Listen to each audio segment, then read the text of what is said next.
Okay, you guys asked for it. Here it is. This is a random sample remix. Here's the clip of the video that I sampled.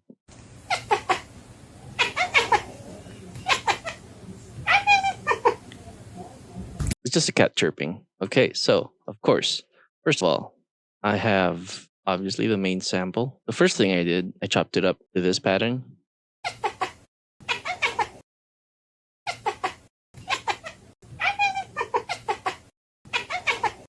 And then it just repeats over and over. First of all, I took out the noise. Frequency shifter. For the build-up, I made a transition right over here.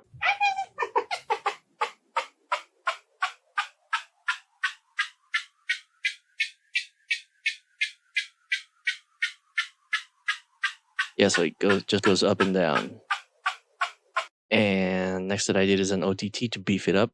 So from just regular cat, OTT cat. Yeah, so depth at 49. The time is pretty fast, so it's at 0%. Didn't touch any of the gain knobs. Obviously, a reverb. You can't have a track without reverb. Just default settings. Everything's on default. I just bumped up the wet to here. And obviously an EQ. Just to take out the low end from the reverb and the sample itself. And another parametric EQ where I automated the dry wet for a filtered effect in the intro. Yeah. Next thing I did was I focused on the bass, so I kind of made some sort of attack bass here. I don't know what it's called. I have no idea. Sorry. I don't know what it's called.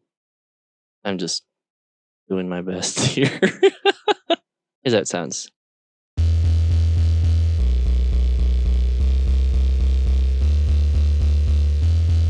Yeah, it's just that for the entire intro. And I have two layers. First is from GMS, this bass preset, and then I added a sine wave from 3x oscillator. Because if I didn't add the sub, that's how it sounds. But if we add the sub, yeah, it kind of beefs it up.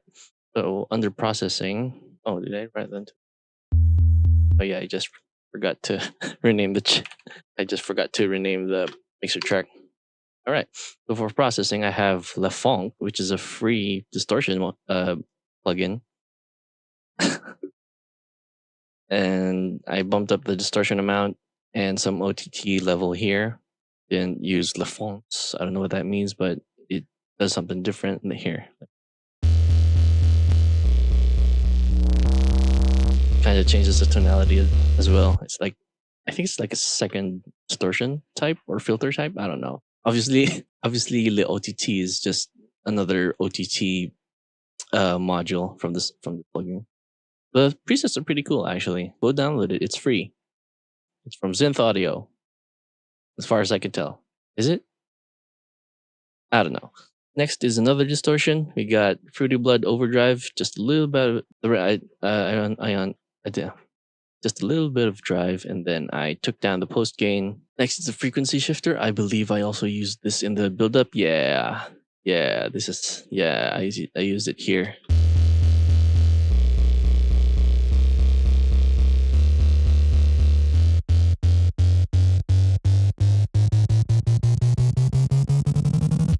Yeah, I also used an EQ.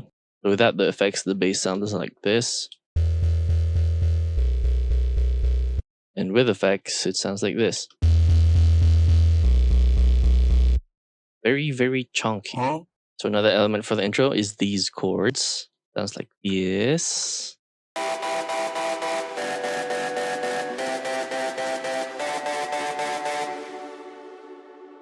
Literally just that for the entire intro, and then I did the same stutter effect that I did with the bass, also frequency shifter to make it go up in pitch, and a volume automation to control the reverb. The preset that I use is pretty much another one from GMS. GMS is underrated, if you ask me. It has a ton of presets that go by unnoticed. And if you're like me who gets lazy to synthesize your own chords and whatever, I do encourage you to explore these free synths that come with your DAW. When there's fully no effects, it sounds like this. This is the preset, and it sounds like this. And that is layered with 3x oscillator, layered with a saw wave and triangle wave. That effects with effects. There's a certain tonality in the reverb from GMS when run through a clipper, distortion, whatever. Kind of messes up the whole sound, which is kind of breakcore-ish or nightcore-ish. Obviously, as I said a while ago. Oh no, this is a pitch. Blah, blah, blah. This is a pitch.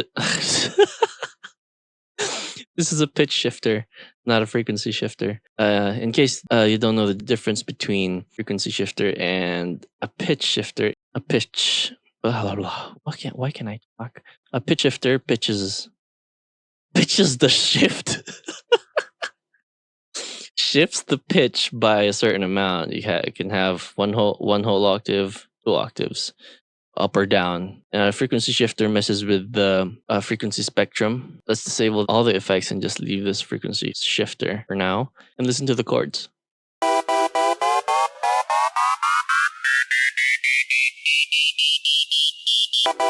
Doesn't necessarily shift the pitch up. It messes with the frequencies and moves the frequencies itself upwards in the frequency spectrum or down. Yeah, that's some fun stuff. And for pitch shifter, you can see that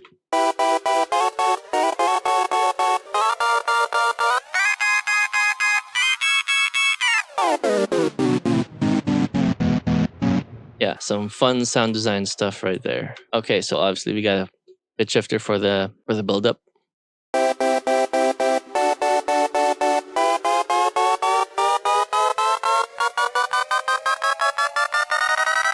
Sounds weird on its own, but yeah, you know. Yeah, you know. You do. I know that you know. OTT. Next is a fruity clipper for some clipping distortion. It's very, very subtle. You can't really hear a lot going on unless you put distortion. Yeah, so I used this first preset and this time I turned off the OTT and used Le Fonds. Listen to the difference that it makes without Le Fonds.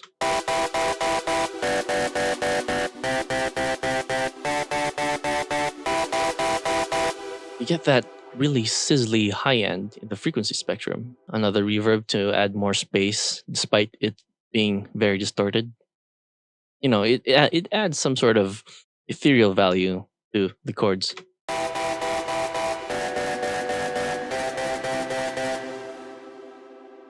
There's a EQ taking out the low end. Didn't do anything much with the tonality, the EQ. And fruity balance for volume control because of the reverb tail. So the ARP in the intro sounds like this.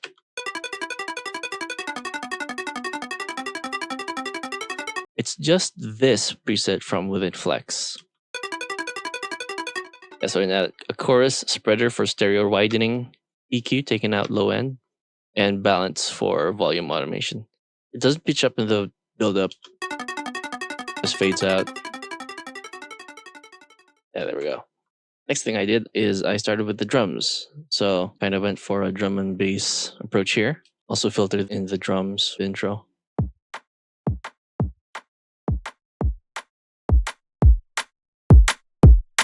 Of course, I added layers to the drums.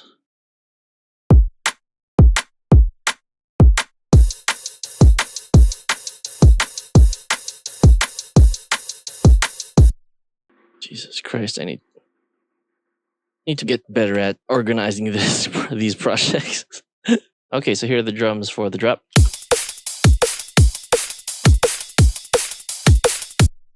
Okay, so let's go to transitions first because I want to get that out of the way. So obviously, we have the signature Malo's transition long. This is just a white noise that I filtered from higher frequencies to lower frequencies.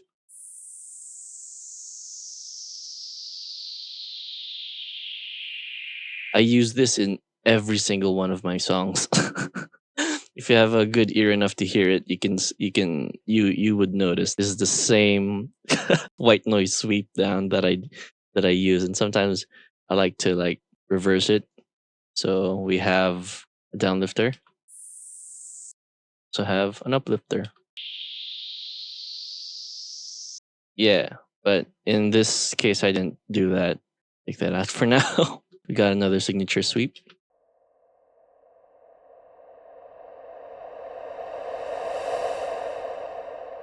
I think that's also some white noise that I just put a static filter on and then added a ton of reverb. Another transition that I use in every single one of my songs, this Malo's transition kick reverb. Literally just a kick with a ton of reverb. And of course, you got your risers. This is a riser that I synthesized myself as well.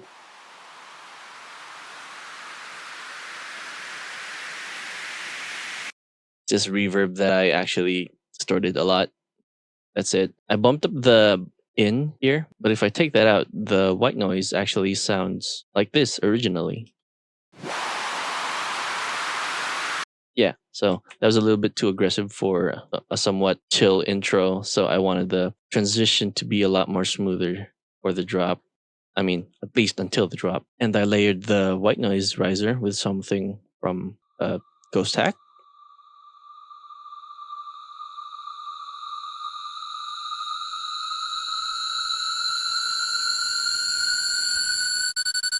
The sample actually, you notice that it rises. Yeah, but when you reach this part of the riser, it doesn't really change. The pitch just is the very peak, and it holds it right there. So what I did is I just chopped it up. Oh, like you just heard, it's a cymatics impact thing. Yeah, I love those. And of course, you can't forget a subsweep. This is another thing that I synthesized myself. Yeah, I use that for parts that don't have a lot of bass and I want to make a low end transition. What other transition sounds do I use? Oh no, I have this. I have the sub down. Let me just move that here. For organization's sake, I used 3x oscillator to make this. I used a sine wave that goes up in pitch and then slowly slides down in pitch. And then I added some distortion. And I think that's it.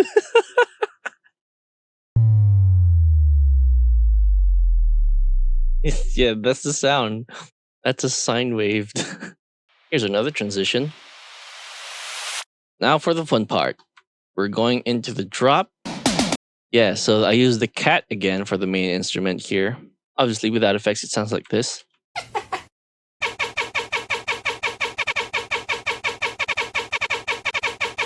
Yeah, so that's pretty much it. Then I just pitched it down. I used Aero 6 noise remover. And obviously OTT. Bring some frequencies up. And the Phonk again, I've been using this a lot recently. Just so you know. I use a different preset this time though. Scrimbly. Yeah. What the fuck? As you can see, this is Skybreak over here. I'm pretty sure this is that AU 5? Or or is that Paper Skies? I can't tell. Okay, sorry, back on track. Yeah, so I've been using Le Phonk a lot. And with Le Phonk, hear that distortion. And then I used Defector on the lo-fi tab here, which is a bit crusher. Yeah, I didn't touch anything else. I just set it to lo-fi and then moved the XY thing here. But without Effector, it sounds like this. Needs a little bit more, right? And with Effector, adds a bit more distortion, right? For frequency shifter, I use this as a transition thing over here in the B section. Then reverb. Obviously an EQ to take out the low end. Didn't really do much. No, I didn't do anything. I just took out the low end. That's it. Now let's move on to layering. I use this growl thing to layer with the cat bass. Yeah, just added an EQ and some OTT afterwards.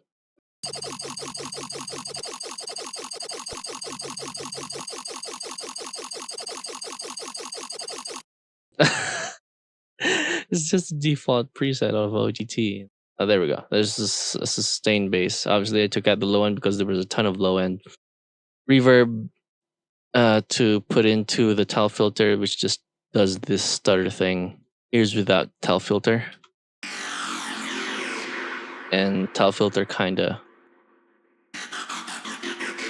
as that modulation of the volume. And it adds a phaser and a flanger. Yeah, these are both default plugins from within FL Studio. Obviously, a reverb again after that because without this, the towel filter kind of takes out too much of the reverb. And I wanted to add a reverb on top of that, on top of the phaser and the flanger.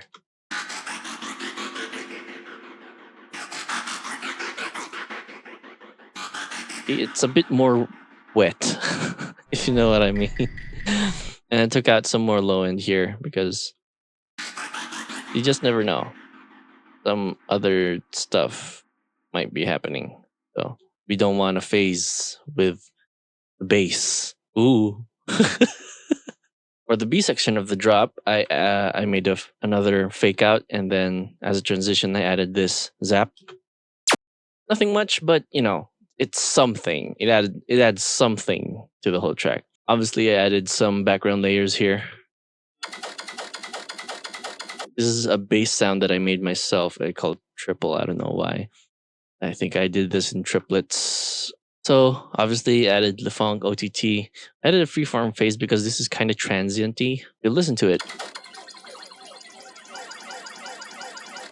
If I add a little bit too much than the default volume, it kind of makes it sound a little too watery. So it's at the default amount. Default also is high. I just messed around with this graph over here, which you can draw on and do that. I messed it up, but I'm gonna just leave it at that. It adds some sort of watery background texture to it. So here's with, here's without.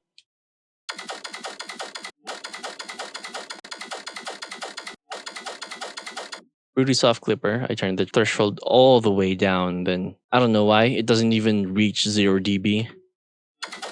So it doesn't really add anything, but you know, it can never be too sure. Another EQ to take out the low end, around 100 to 200 hertz. Didn't do much. Also for the B section, I took out the sustain that we were listening to just a while ago. Yeah, that sound. It's not here anymore. The cat comes in again. You know, just for a background effect and obviously for the outro. And last but not least, here's the bass, the actual like main bass of the whole thing. Yeah, sounds like this without effects. Yeah, it just does that. Again, it's 3x oscillator and GMS. I use this preset. As you can see, I have an automation here for GMS.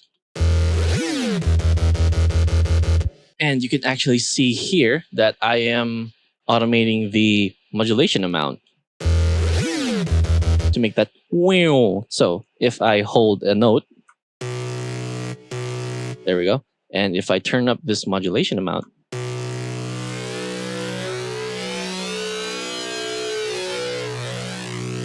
instead of being like a sustained bass, kind of turns into a growl.